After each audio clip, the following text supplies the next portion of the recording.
Good evening, honored guests, administrators, faculty, parents, and fellow students.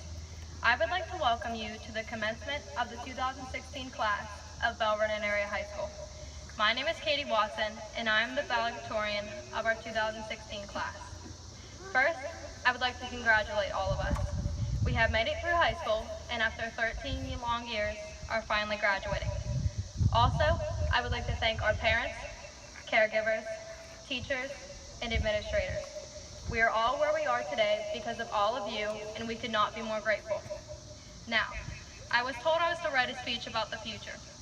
Seems pretty easy, right? Well, it was not. I had no idea where I wanted to even begin. I asked some of my friends for help, and they ended up being no help at all. Some of the suggestions I received were, Katie, talk about pterodactyls, and Katie, make sure you mention Bubby. I love you guys, but those are both horrible topics. I had to really dig deep and find what the word future meant, and then it came to me. At baccalaureate, Reverend Mamitis said something that caught my attention. He said, "You can't move forward if you're looking in the past." Many of us are keeping doors to the past open for various reasons. A door that I personally have a hard time closing is the daily reminder of the tragic loss of my mentor, soccer coach, and second father, Paul Sasko. Paul would never want any of us to forget, but he would want us to close that door and move forward. Many of us have faced adversities in our lives. These challenges have molded us into the young adults we are today and will be in the future. I want all of you to stop and think about a challenge or devastation that you have had to overcome in your life or may be trying to overcome currently. Now that you have thought about your challenge or adversity, think about how you have moved forward by closing that door and no longer looking back. We, as the class of 2016, will be closing many doors as we move on to adulthood and the next chapter in our lives. Today is the last day that we will all be together as one unified group before we go our separate ways to either college, the armed forces, the workforce, or other personal endeavors. Peers, do you remember the anxiety you felt the day before our freshman year? We tried to find that perfect outfit for the first day to set the tone for all 4 years.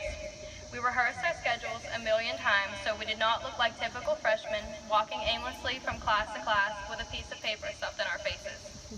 But guess what? We made it through that year. My fellow soccer girls, we made it through the torture we received from the seniors and vowed to never treat our underclassmen that way. Seniors, we closed that door and moved one step closer to our future. Now think about sophomore year. During this year, we were able to customize our schedule a little more and start to develop our future plans. My accelerated English 10 class. Remember how daunting that summer reading project was about the Elephant Man? Remember how we thought we could not survive English that year? Remember when we thought we could not make it to our junior year? Well, guess what? We made it again and took one giant step towards our future. Now, we were finally upperclassmen starting our junior year. During this year, we took the SATs and ACTs, explored different careers, and began to search for the right college. While doing all of this, we took a walk on our path to our future. Now, here we are. It's our final year of high school. We're the seniors and big dogs of the school. We toured many college campuses, contacted the armed forces, visited trade schools, and secured apprenticeships. Why did we do all of this? Because it is now our time to move forward into our future plans. These plans are no longer a dream, they are a reality. All of us sitting here on this gold field today will be living in our reality in the next couple months. However, if we had not closed the doors from years past, we would have never been able to move forward and be who and where we are today. My fellow seniors, close your eyes. Picture where you will be 5 years from now. Think about our 5-year reunion. What will you say when someone inquires about what you are doing now? Will you still be in school like myself? Will you have a successful career? Will you have the white picket fence? Will you have a family? But this above all, will you be proud of who you have become? Will you have stayed true to yourself? In Hamlet by William Shakespeare, Polonius gives his son Laertes advice before he heads off to college. The long list ends with a single quote that I believe everyone should live by. He says, "This above all, to thine own self be true." I hope you always stay true to yourself and live out your dreams. As I said earlier, today is the last day that we will all be together in the same place. As we move on to our future, friendships will be challenged, new friendships will be made, relationships will be tested, faith and trust will be a must, spouses will be met, hard work will be rewarded, and dreams will come true. However, none of this will be a reality if we can continue to dwell in the past and not reach out and close that door and open that door that holds our future. My late mentor and soccer coach, Paul Sasko, always said, "Everybody's a leader. What type of leader will you be?" There are many types of leaders. Many of you may not think of yourself as a leader, but trust me, you are one. A leader is someone who picks others up when they are down. A leader is someone who puts the needs of others before their own. A leader is someone who decides their own future without the influence of others. A leader is someone who marches to the beat of his or her own drum. A leader lies in all of us. In order to be successful in our futures, we must find our inner leader and let he or she shine. Now, I would like all of you in the audience, including my peers and administrators, to look around at the faces of people around you.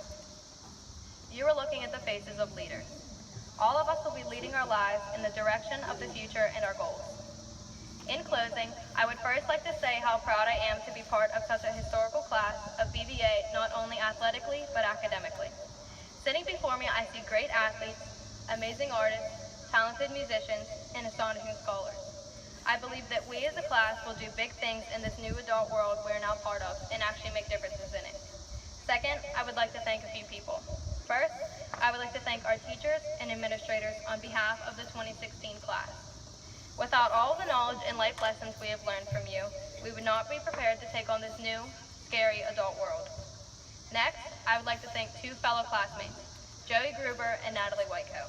Without the two of you on our little class rank competition, I do not feel as though I would have reached my full potential. Thank you for always nipping at my heels and constantly reminding me of how close our GPA were, Gruber. Third, I would like to thank the most important people in my life, my family. Thank you for all of your support and positive encouragement throughout my entire life. My goal has always been to make you proud to say that I am your daughter, granddaughter, niece, cousin, and sister. As Todd Exley wrote in his 1995 commencement address, today is the day for all teachers, coaches, and parents to be proud of their fruits of labor. Once again, congratulations to all of the graduates and the people who have gotten us to this point. We, as the class of 2016, have left our mark on Bell Vernon Area High School and will always go down in history as people remember how many times we beat Ringgold this year. I hope you all enjoy the rest of your night. But before I go, I would like to take a selfie with the audience so that we never forget this moment.